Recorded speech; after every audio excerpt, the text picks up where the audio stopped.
Trump laughs in Acosta'S face after gotcha scoop on Potus goes horribly wrong. By Rebecca DeCirio, Politics U.S. News for MadWorldNews.com. CNN's Jim Acosta just beclowned himself again. This whiny reporter thought he really had struck gold with a huge scoop that would embarrass President Donald Trump.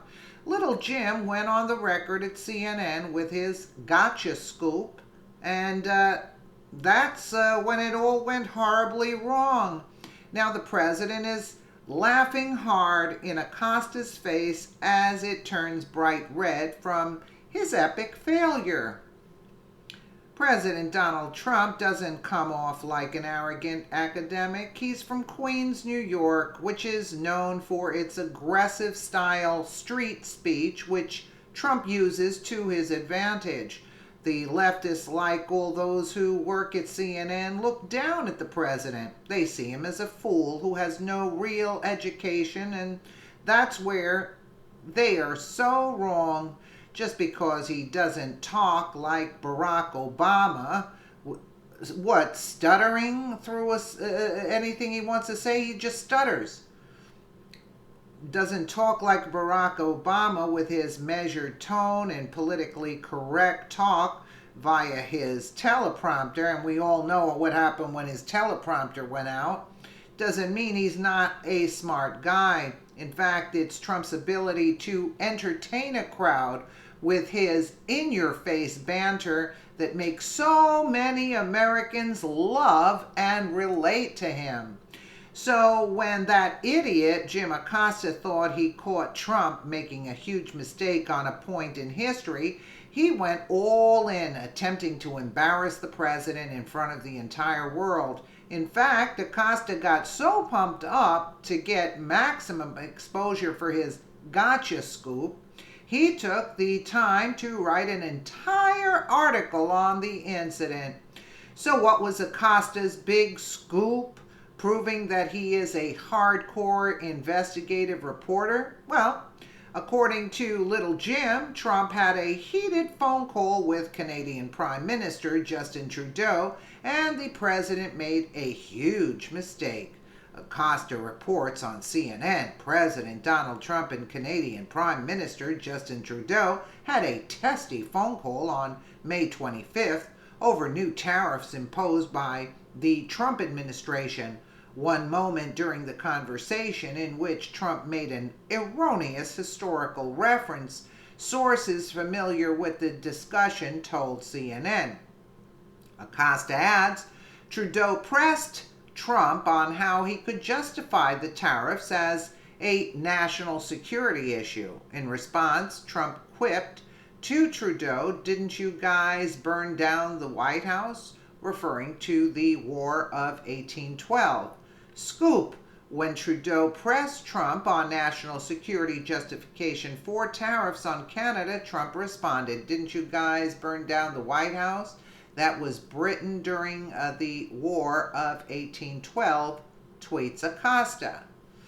Wow, what a scoop, right?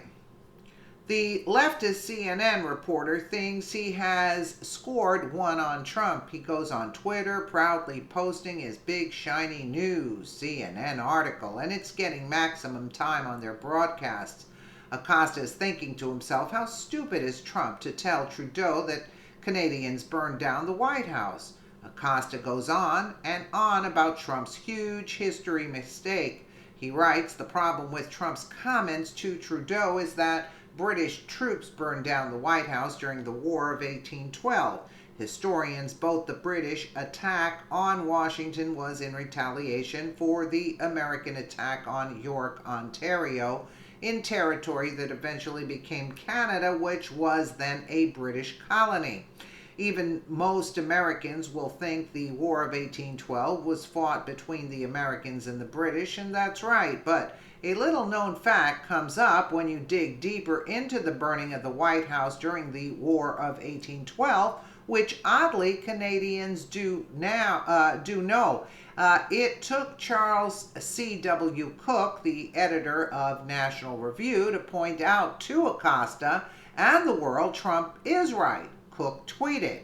The joke is that Trump is correct here and Acosta is wrong. Ouch! Jim's research sure sucks. Cook includes the link to an article from Smithsonian titled, "Today We Celebrate the Time Canada Burned Down the White House." But there's more. You see, Canada wasn't in existence in 1812. They were part of the British territories. According to another article, the Canadian history of the War of 1812 highlighted how Canada had shared the burden of Imperial British defense. Missing is any mention of the supposed Canadian role in burning the White House. It's clear that for that generation of Canadian imperialists, the burning of the White House was not significant. Even after the leftists see this post correcting CNN, many of the useful idiots, including Acosta, refuse to believe it. Their collective thought process is, how could Donald Trump have known something like this? It can't be right. Twitter user Dan McLaughlin tweeted, "Seems Acosta is unaware that Canada was not independent of Britain in 1814, and Canadian schools still teach the burning of D.C. as a retaliation for U.S. burning Toronto." The Smithsonian article makes reference that Canadian school children actually learn about their role in burning the White House, and it's a point of pride. So yes, Justin Trudeau would totally understand Trump's comment about Canada burning down the White House in response to the Canadian Prime Minister asking how the president could think that they are a national security risk. Actually, Trump's joke is pretty darn funny. Americans would never see Canadians as a threat, which makes the president's actual knowledge of history very impressive. And it leaves Jim Acosta with egg on his face. So, once again, President Trump is laughing in Acosta's face as it turns bright red over his epic failure. Not that it concerns us actually, but he tried to make a fool out of President Trump by saying something like this, and it winds up that it is actually true what Trump was saying. So, how do you like that, Jim Acosta? Now let's see what you have to say about that. Egg all over Jim Acosta's poor little face. Aw, the poor Jim Acosta makes a fool of himself again. Let me know what you guys think in the comments below. And again, thank you so much for watching.